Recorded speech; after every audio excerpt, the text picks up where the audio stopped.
Okay, at this point, here's Lori Dubois, Marketing Troubadour, Branding Reimagined. So take it away, Lori. Thank you. I will share my screen if I am able. So can you see? Okay, good. I'm also going to set my clock for 25 minutes because I've been known to overstay my welcome maybe and talk a little bit too much, but maybe we'll have a little bit of time for questions. We will see. And if you have questions, please put them in the chat, and we probably will not interrupt and go over these, but maybe at the end we can come back to some of them if possible. So I've taken a lot of slides out of this presentation to try and make it fit our timeline, but I'm going to go through pretty quickly. And welcome everyone. We're talking about Branding Reimagined, and the reason I'm calling it that is because I think we have set ideas in our head about what branding means and about what branding is. And I think that some of those sometimes can get in our way. So first of all, my slides are not advancing. Here we go. Okay, there we go.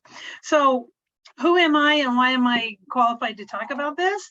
Joyce gave me a very nice introduction, and I would just like to add that I've worked with small businesses either inside the company or as a consultant for decades. I've had my own company, Marketing Troubadour, since 2008. So I'm just getting ready to have my 14th anniversary.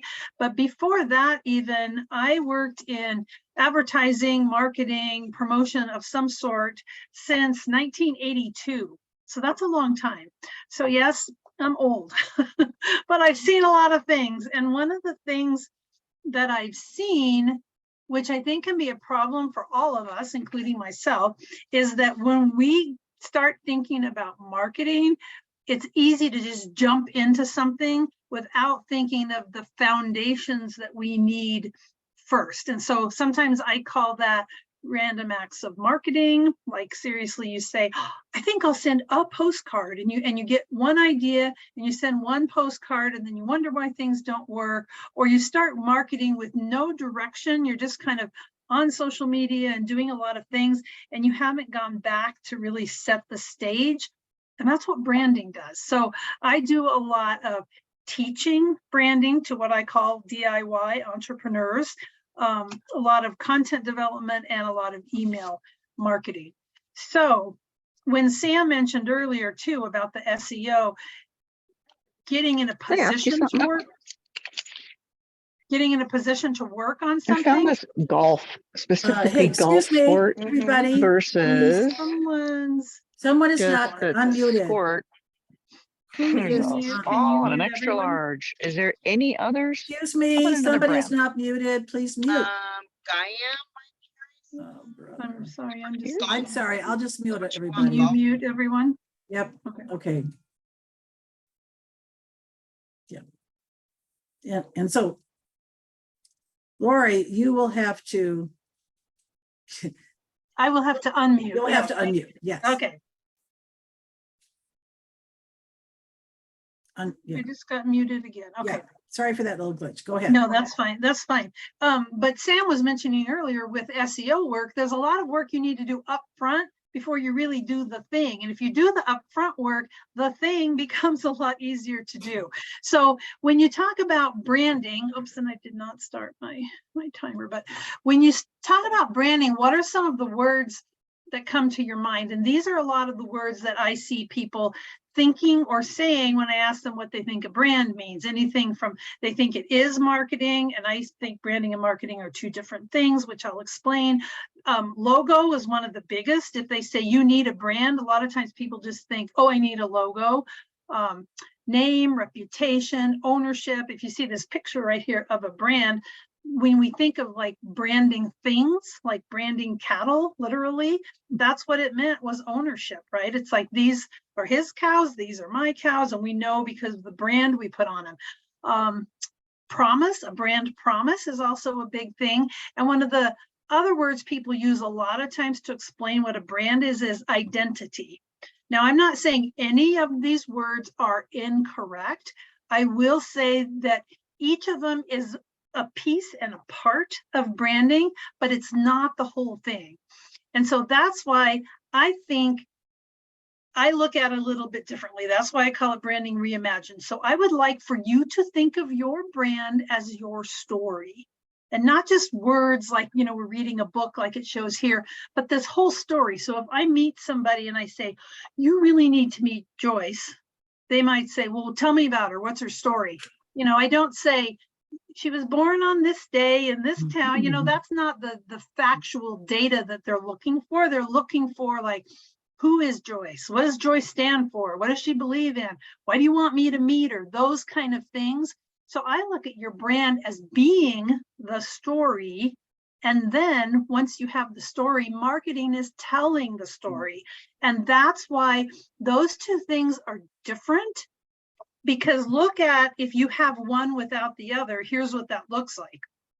If you're branding and you're not marketing, that means a lot of times you're trapped in this hamster wheel of what colors am I going to use and how am I going to look and what pictures should I use and do I need a new logo? And you're just worried about your message and what to say. And you stay in that mode, but you never tell anyone your story. So you're just branding. No one knows about you. Conversely, if you're marketing and not branding and you have not built a brand, you're out there telling a story, but every single day you could be telling a different story. And then nobody knows who you are or what you stand for, because all the time you're telling a different story because you don't have it nailed down, which is your brand. So hopefully that makes sense to people, but I just think it's an easy way to understand. You need to build this brand, you need to have this story, and then you basically are out telling it to the world. You're using social media, you're using traditional, you know, online and offline marketing, all these integrated ways to tell the same story over and over and over again.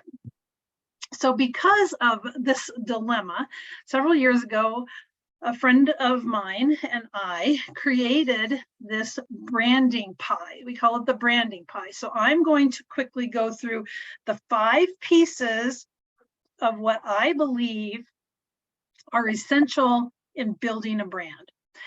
They are not in any particular order or weight, but they're all things to think about.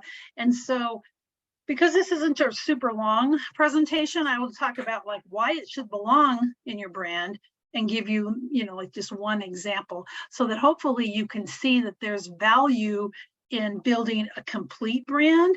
Because I think we talked about identity being one of the words people think of, but I think if you build a complete brand, like all these things for your story, I think that helps you with identification, so people know who you are, differentiation, so they know how you're different from other people that do the same or similar things, and expectations. You set expectations of, I'm offering you this in this business, here's what it's going to look like if you work with me.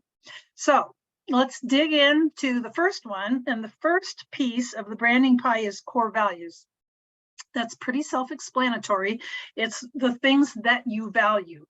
So why, you know, core values are things, these are just a few examples, you know, teaching, integrity, fun, faith, knowledge, relationships, making money. Your core values are your own. You get to choose your own. No one's foisting them upon you. You know, if making money is one of your core values, you don't need to apologize for it. You know, if faith is one of your core values or integrity, you don't need to apologize for that either. But the reason that we talk about our core values when you're thinking of your brand, especially like in the beginning, your core values are one of the biggest things that could help you differentiate yourself from other people. And whether you're talking a personal brand or, you know, your business, a lot of times with solopreneurs, they're one and the same basically, but it helps you differentiate yourself because your values could be, or and likely are, different than the same group of values of your competitors. So because of that, it also helps attract the right people to you, because I'm guessing that most of you that are on this call want to work with people whose values are aligned with your values, right? It's more enjoyable. It's usually makes you want to stay in business longer if you are working with people who share the same values as you.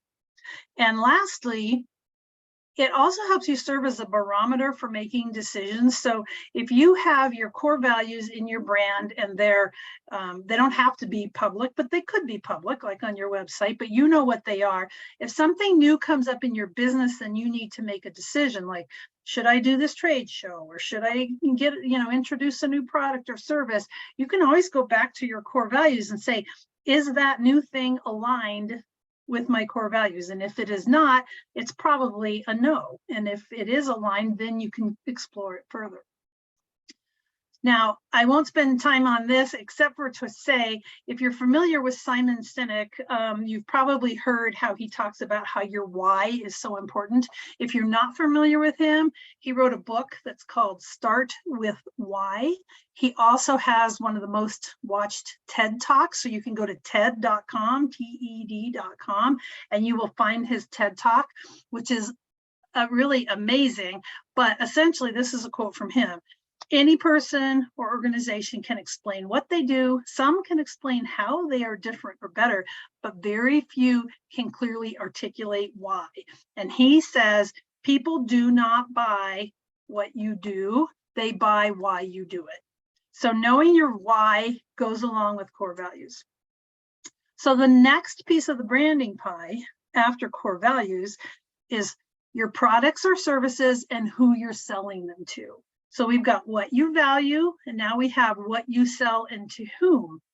And so when we're looking at this, it seems like a no-brainer to say, okay, I'm a car company. Obviously, I'm selling cars, or, I sell shoes, so I'm selling shoes.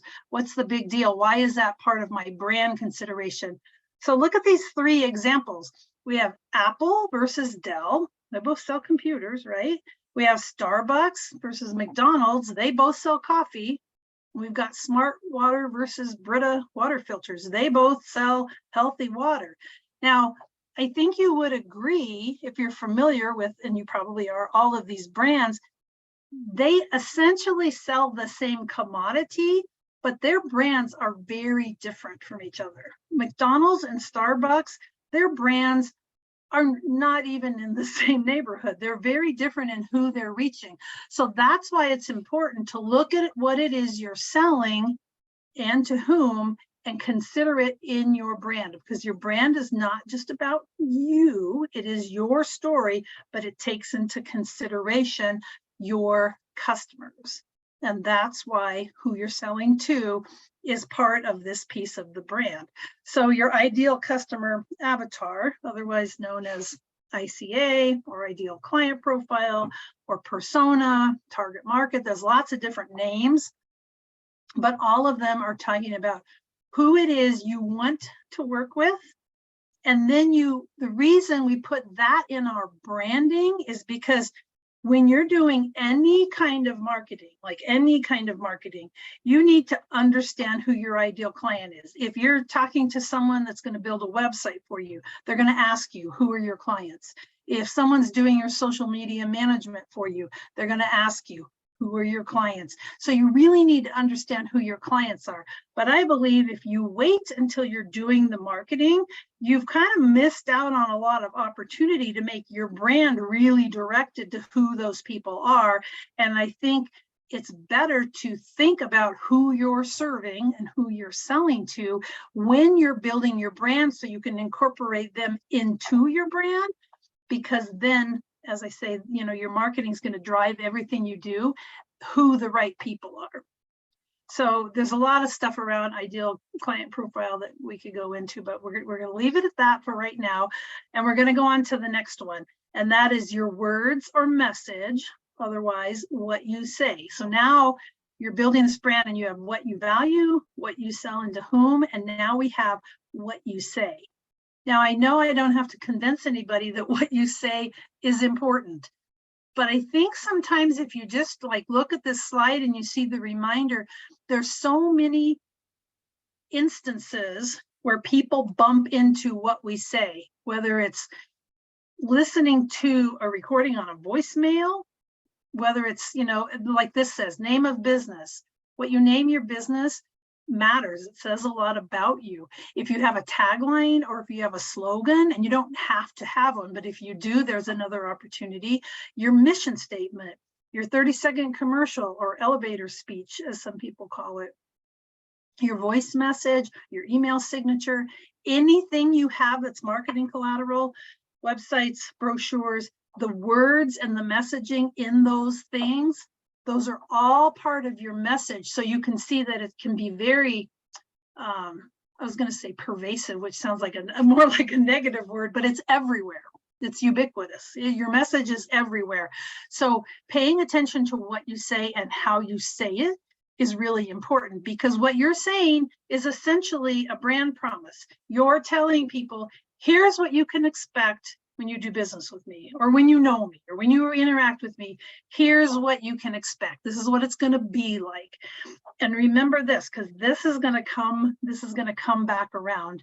And one example that I don't have, I've taken out of the slides just for length, but if you think about companies and the things that they say, or the things that they don't say, or the things that they maybe misspeak, that can do a lot of damage to a brand. And there's a really good, it's not a good quote, it's actually a bad quote, but back when the Deepwater Horizon oil spill happened and BP, British Petroleum, they were responsible. You can imagine they were being interviewed by the news every day, and their CEO made a statement, and obviously there were more words before it, more words after it, but somebody took out this little snippet and he said something like, I want this thing to be over with just as much as anyone else. I want my life back. Well, he probably wasn't thinking too much when he said that, because that didn't come across very well to, this big mess they made and people died and it was a serious thing. But it's just an example of understanding that people pay attention to your words and your message and the message of anybody who's representing you. So that's another reason why having a really strong brand makes it easier for you to communicate to any employees, vendors, referral partners, networking partners. All of those people, they should really know your brand, because if they're talking about you, you want to make sure they're not misstepping and saying things that are not true or representative of you. So the messaging piece is a big piece, as well as this next one. So our fourth piece of the branding pie is images, and that's what you look like. So now we've got what you value, what you sell into whom, what you say, and what you look like. And here finally lives your logo. So for everyone who's like, my brand is my logo, your logo goes under this category, but there is so much more than your logo. So if you think of visuals, don't just think of logo, think of visuals being everything people can see. This is just a partial list, but your logo, your website, your business card, any kind of photography or stock images or illustrations that you use, video that people watch. If you have a trade show, your whole trade show booth and what you've got there, including the people working it, that's all visual. Any marketing collateral people see, and even your color palette. So things like that are important, and that's where you're going back again to your core values and what you like, and trying to find something that looks like you and also looks like your clients, because you want these people to resonate with it. So the visuals are another very big piece. And just remember, your logo does not equal your brand. Your logo is important. However, I will say there are companies who have made millions and millions and millions of dollars with no logo. So if that's what's keeping people stuck, move on and start. You can always, a lot of people will change their logo, or they might start with making their own logo or having someone make them a logo, and at some point they invest in having a graphic designer do their logo. There's a lot of different ways to go about it, but just know that you need more than that. So now we've reached our final piece of the branding pie, and that is customer experience. not so much customer service. They are not exactly the same thing, but this is what others are saying about you. And remember when I said we'll come back to the what you're saying? This is where there's a balance of what other people are saying and what you're saying. So it makes a big difference how you make promises and how you keep or do not keep promises in your brand, whether it's your personal brand or your business brand. So we've got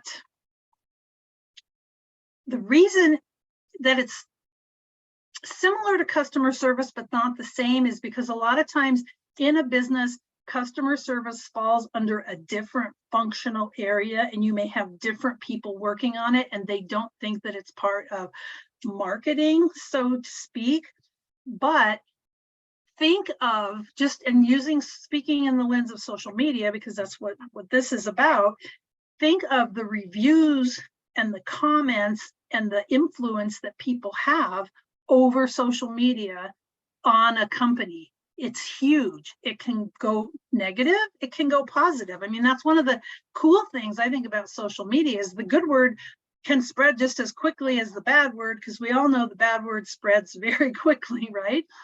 So I made up this term called brand congruency. And when I talk about that, it means the piece of the pie where what you say, your messaging, and the piece of the pie of what they experience, what they say, those things need to be congruent. They need to be the same. So if you're promising, this is what it's going to look like when you work with me, that's what they need to experience. Because if they do, if people, you met those expectations for them, you've got brand congruency. And I believe that if you have brand congruency, that's one of the biggest indicators of business success. You're promising this, people are experiencing it, you're going to get more referrals, things are going to happen that way.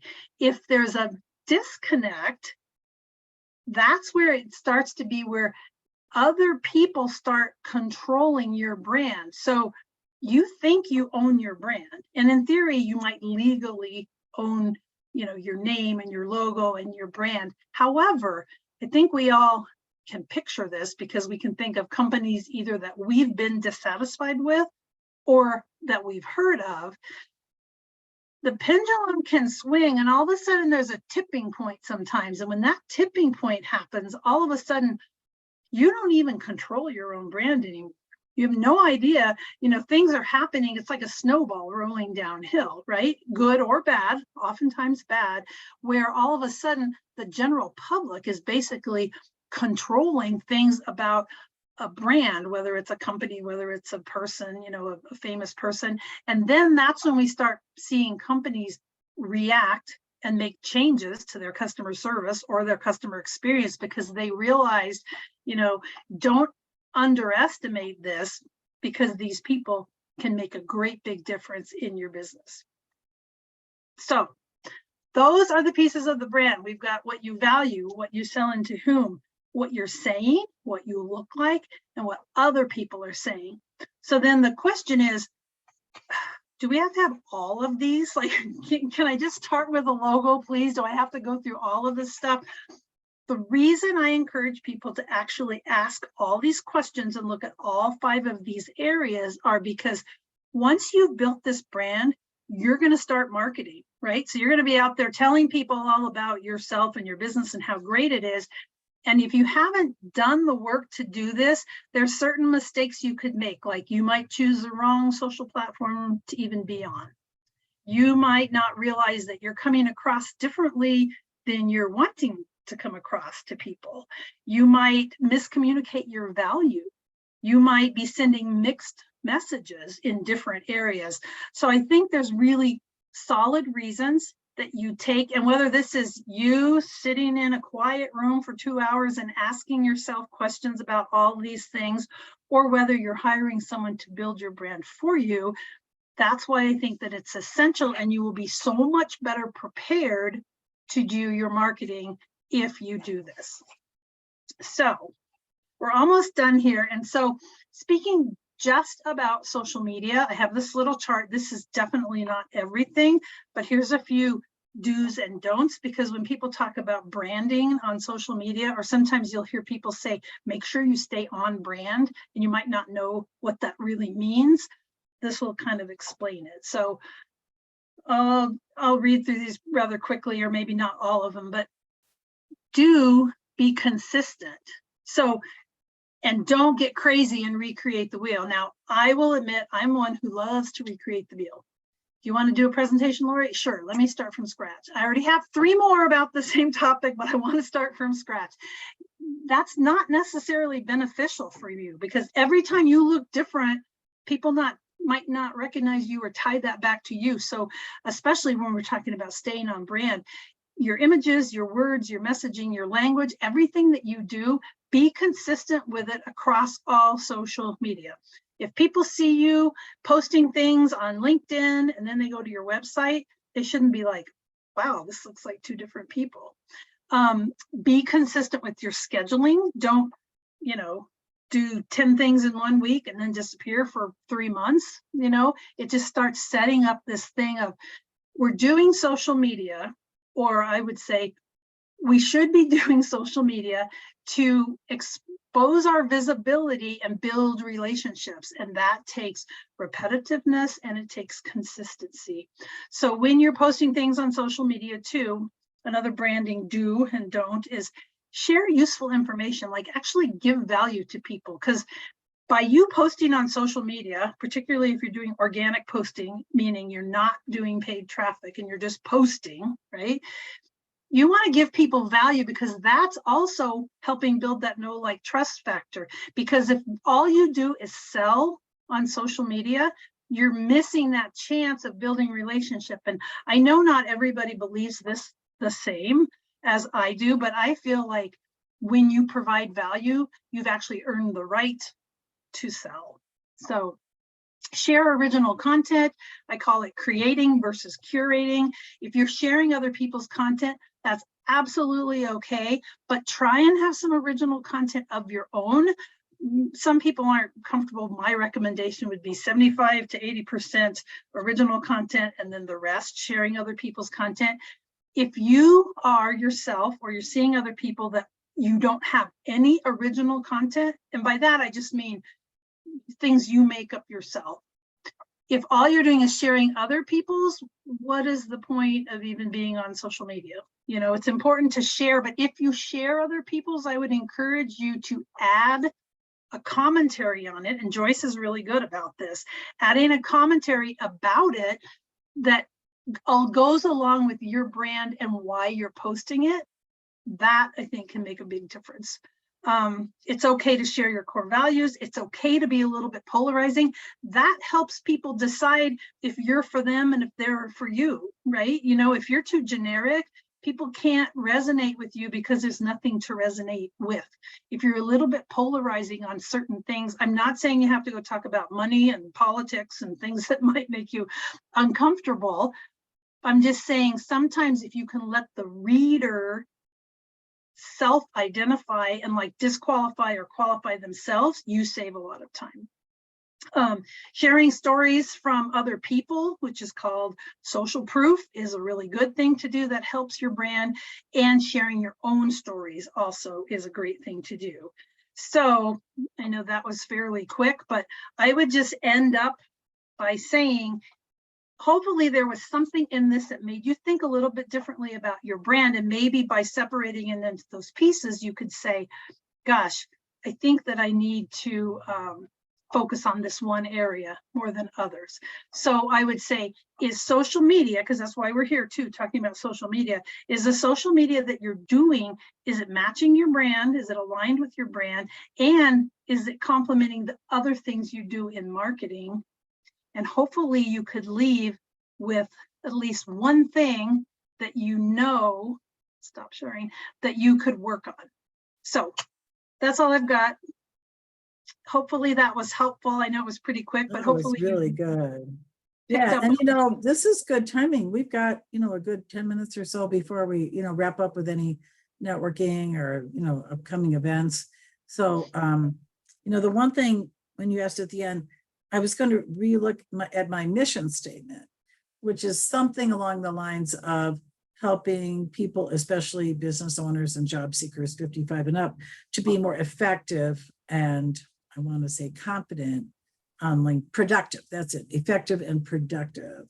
A little hard to measure in a way. People say, well, do you get results? Well, maybe I do. So that's just made me think about that. And I do have one question though. What do you think about having your picture in your email signature area? What are your thoughts on that? I don't think that there's any blanket answers like, oh my God, don't do that.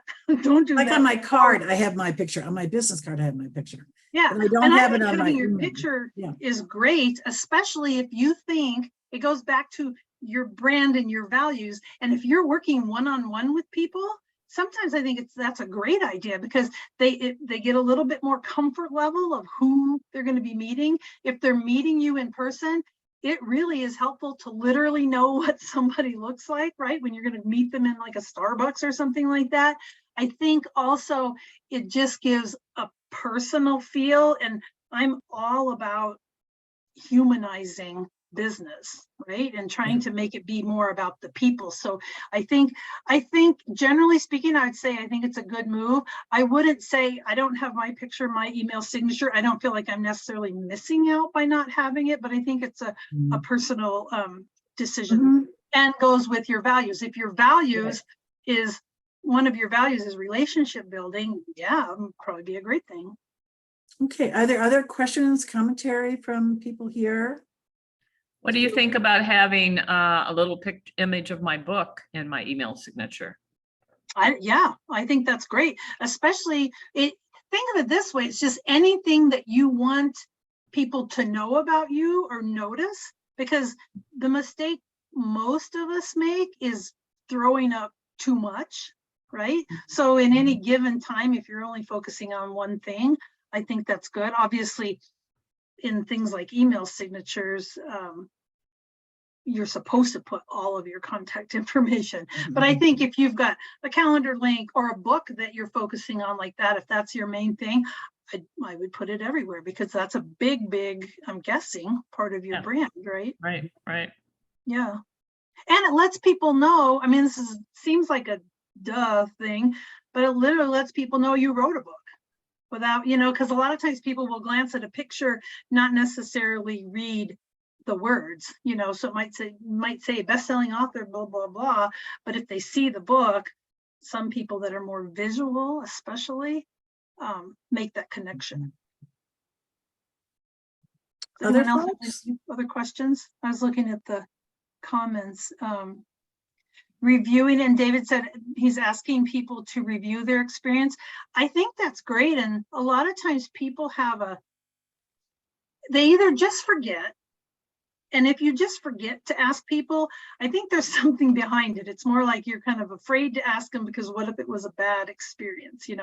My experience for myself, but mostly in working for clients, I don't know if I've ever asked for myself or on behalf of somebody else, asked for a referral and had somebody say no. People generally like to be helpful.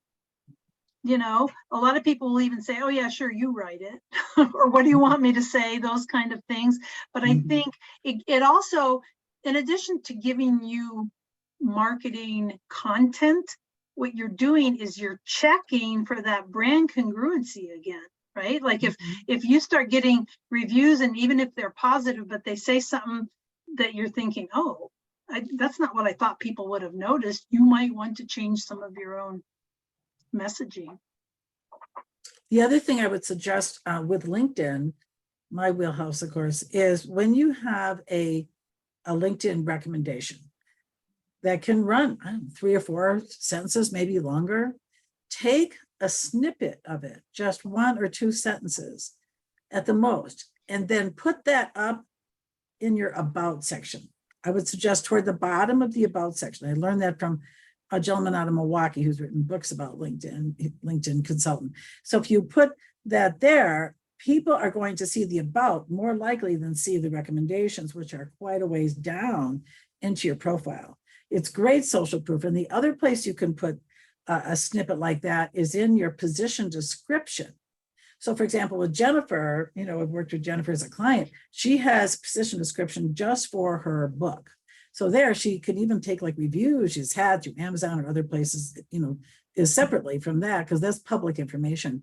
Now, kind of a little twist on this is, say you're not connected to someone, so you aren't going to get a recommendation from them, but you could ask them again, like you were saying, to write a short review that you could put on your website, that you could put on your LinkedIn and say testimonials. That you can't make that recommendation like functionally be done, but you can take that snippet and put it in the about and in the position descriptions. Okay. Right.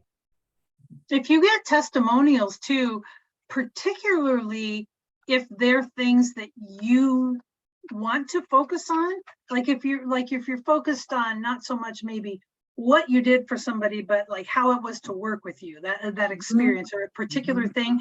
If you get someone who writes a review and they answer that question, I would put it everywhere. You should definitely have it on your website. And if you get to Joyce's point about taking out a little piece of it and moving it somewhere else, one testimonial oftentimes could be 4 different testimonials used in different places, because you are allowed to take little, snippets of it.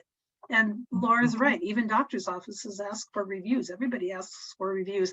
And there's a reason too. It's not just pat me on the back. I don't know. And I'm noticing, especially with younger generation and stuff, people read reviews, and some people totally rely on reviews to make their decision whether they're going to either make an appointment or call that company or plan their whole wedding. Yeah, absolutely. My daughter Jane, I'm serious, out there in Vermont, there wasn't anyone she had that was a vendor that didn't have really excellent reviews. Yep. I often will check them. I just got my car detailed, and I looked at 3 or 4 different automobile detailers here in my Lafayette neighborhood where I work, and I only called the ones that had the highest, stars or the most favorable reviews in my decision. Well, that's it. We are using them. We should have used it when we got our new garage door with our garage door opener company. My husband should have read the reviews. So live and also learn. Speaking to what we do and what we use, I find that when I'm scrolling through the internet or looking at LinkedIn or whatever I'm doing on my phone or on my computer, I'm drawn to video. It's just, I was born in the 60s and I grew up watching TV my whole life. And so because I'm drawn to video, I have fallen off the wagon, but earlier this year, I had a commitment to putting some sort of little video segment on my LinkedIn profile weekly. And it was generally just information that would be helpful to someone who's considering planning ahead. And so I think that's a great thing to consider. I really like those videos. Great. The thing about video too, it hits, if you're thinking of the people's learning styles, right? And it's like, are you kinesthetic or auditory or visual? The video hits the visual and the auditory. So it's like it ties it all together for us. And I think that, we already know people watch videos. And in addition, this is like old timer, advertising research and stuff too. People are drawn to people's faces. People are drawn to people's eyes. If you're using images and you have a person and they're smiling, or you can see their eyes. So when you're shooting just little video snippets of yourself saying something or somebody else saying something, people pay attention. Any other questions or comments? We got a couple more minutes yet. I just had a pondering if that's allowed. So SEO, search engine optimization, relies a lot on reviews. And so in my opinion, just that being kind of my background, I think a lot of the reasons that they ask for reviews is to help get those star ratings up.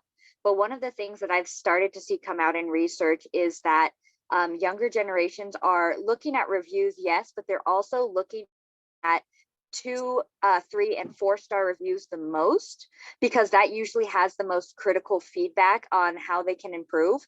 And then the other part of it is not only do they look at that, but they also look at how businesses respond back. And so that is very important as well. So if you are asking for those reviews and you do happen to get one that's not so favorable, how you respond back, I think, is really important as well. And I'm just kind of curious to know, the other business owners, what reviews, like when you're getting a garage door opener or whatever, like, are you only looking at the overall number, or are you actually looking into the reviews and reading them individually?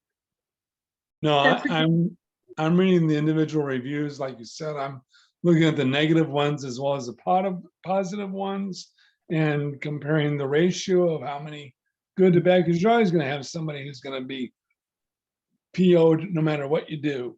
And so those take with a grain of salt. What I get a little bit concerned about, and it hasn't bothered me enough not to use the reviews, but I'm wondering with today's technology, how not accurate, but how authentic the reviews are. Is it the business owner, putting their own reviews up there, or what? How can you tell what's real on the internet anymore, or ever? Yeah, hey, Kim. That's a very big question. Kim said she revised a lot of reviews. Do you have any thoughts about reviews, Kim? I mean, I'm with David. I like to read them all. I think you find really interesting things in the negative, and even in the really positive ones. Sometimes there's information that's good feedback. But I also agree, especially with something like Amazon, I feel like some of those reviews are just paid. So I think you just have to be really discerning. And I think that's fascinating about the SEO. I didn't realize they were so interconnected. But thinking about it, that totally makes sense. So that's my next thing I need to come back in October so you can hear Sam talk. Yeah. Oh, for sure. Yeah, because that's really good advice. And I think the thing about the negative ones, and more so even the response, that's what I look at too. And not even just the negative ones, but even the positive ones. If you have a company that's responding, either saying, we're glad you had a great time, or, I've even seen things, and I think it's an interesting way how you approach it. I've seen reviews of someone who complained and someone from the company who's written back, and they have very, I don't know if it's tactfully, maybe that would be the word. They've tactfully said, we don't see your order in our history. In other words, you probably didn't buy from us, you're just leaving us a shitty review, and that's not a nice thing to do. But I think, because sometimes you feel like you really want to defend yourself, and most times people will say, let it be. But if it's something like that, and I think we all are discerning enough, hopefully, that you can read these videos, and to David's point and Kim's, when you read certain reviews, you can tell if that person probably leaves that same crappy review on everybody's website, because they're just cranky and they're never going to be happy. So to Kim's point, if you read it and they give enough information that's specific, then you can probably think, oh, that was real, like that was authentic. Well, as we're starting to wrap up, Kim, did you have something else you want to add? I was just going to say that I also agree with Lori. Never mind, I lost my thought. There was something about what she You put said. in the chat if it's still going on. I wanted to say, let me get back, I think, to the whole gallery view, and I'll turn off our recording. Where are we recording? Stop the recording, but we're still here.